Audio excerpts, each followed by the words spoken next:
Hi everybody, this is JavaScript Dev Terminal, and today I'll be talking about three awesome built-in JavaScript functions that I bet you've never known. Alright, but just before we start, I want to give you a quick about me paragraph.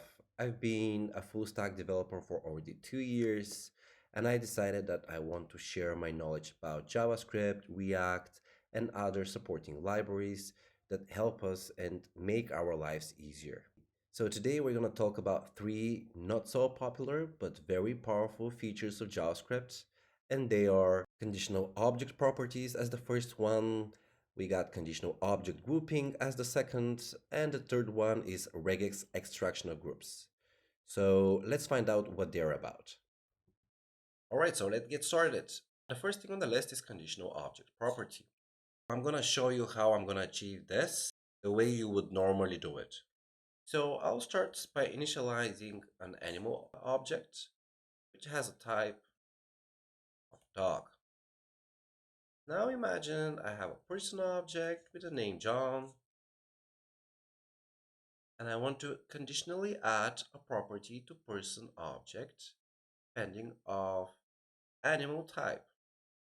So I would say if animal type equals dog, then person pet would be animal type, or person pet will be no. All right. So we see now that pet is a part of person object, which is dog. Now, if I change this to cat, pet will be no. Okay, the other option would be for you to actually have a ternary operator here. That will be pet. If animal type is dog, then make this pet to the animal type, or otherwise have it as no. So now again we have no for pet because our type of the animal is cat. If we have it as a dog, then the pet will be dog, right? Okay, that's good. I'll show you another way. So my way of adding a conditional object property is a bit different. So we'll start again by assigning an animal object with a type dog. And in here, in person, we will have an object, again with name John. And here, the tricky part is we use a spread operator, or otherwise known as the three dots, and brackets. And in the brackets, we have left-hand side and a right-hand side operator. So on the left-hand side, we put the condition, which is if animal type is dog, then we use AND operator and an object, put pet as animal type. Let's see what it's gonna print. Here we go. So pet equals to dog. If we change the type to cat, we see that pet is not there. So it's a different way to do it. Might not be as readable as the first option, maybe even the ternary operator. But this is primarily used when the left-hand side is a truthy or falsy statement. So let's say we're going to change this here to is alive, true, and the type would be again cat or dog. Let's make it dog. And here we do animal dot is alive, then print me the pet. If we change that is alive to false, then it will not include pet as a property. So it's a really neat way to actually have conditional object properties.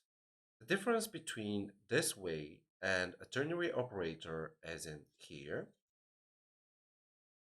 is that we don't have the option to conditionally include pet into the person object, the ternary operator. We can only say what kind of value it can have, but we cannot conditionally put it. We will need to use if-else statement. But that way saves us a lot of lines of code. Might not be as readable at first. Once you get used to it, you'll be a better coder. Trust me. So let me know what you think about this. Maybe if you used it before, maybe not as much as you want. But I would suggest you start using that. Really shows others that you have a grip on the new features. Now let's get on the second feature that I want to show you, and that is called conditional object grouping. We're going to have a variable called products. It's an array of 3 items, and these items are objects, each with a name and a category. So what we're trying to achieve here is to create an object, it's called products by category, that will be having keys, and those keys will be the actual categories of each of those elements inside products. And we want to group them by category. So we will have products group by and then the condition.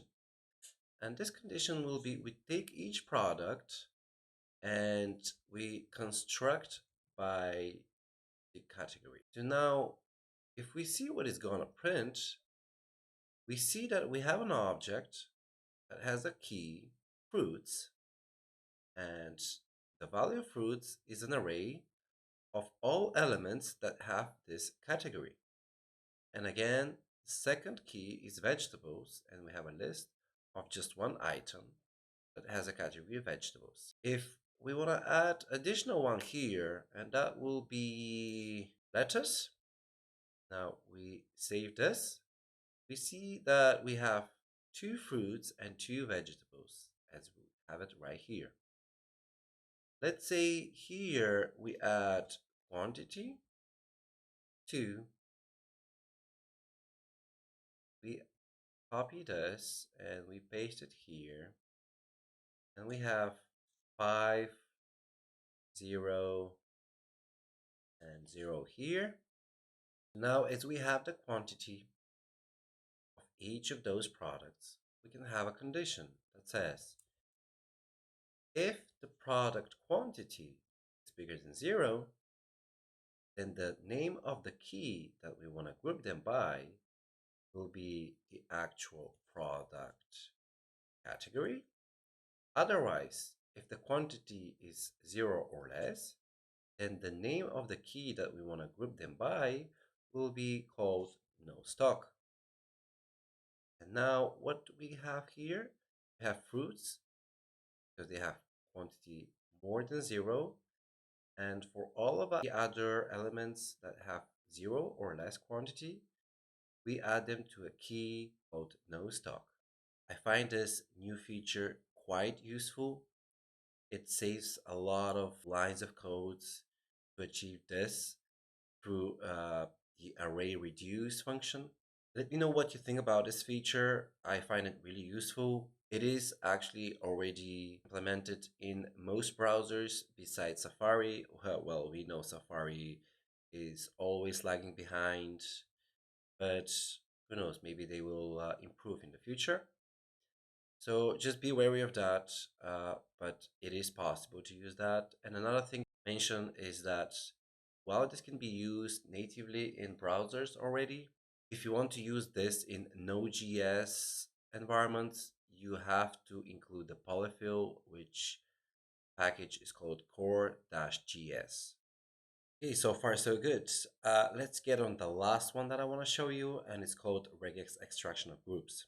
The first thing we want to do is initialize this regex variable. Basically, this reads as look for a group that is of numerical value, maximum of 2 numbers, and followed by dash, and again a group of numbers that must be just 2 of them, and again dash, and lastly a group of 4 numbers. Then we have date of birth, and we have regex exec, that is the actual built-in function that I'm talking about. And then we add a year, and that is 27th of May 1990. So we want to actually get the day of this date of birth. So we're gonna date of birth and we're gonna assign day to the first element of date of birth. Then respectively for the month we're gonna have date of birth, the third element. And for the year we're gonna have date of birth, the fourth element. As we all know that arrays indexes start from 0. So that is the second element, third element, and fourth element. Now, if I see what is going to pop up, you can see that basically I have the 27th of May 1990. What it basically does is it looks for those groups by their order they're put in an array. So it is a very useful function to extract certain groups of a regular expression that is tested against some string.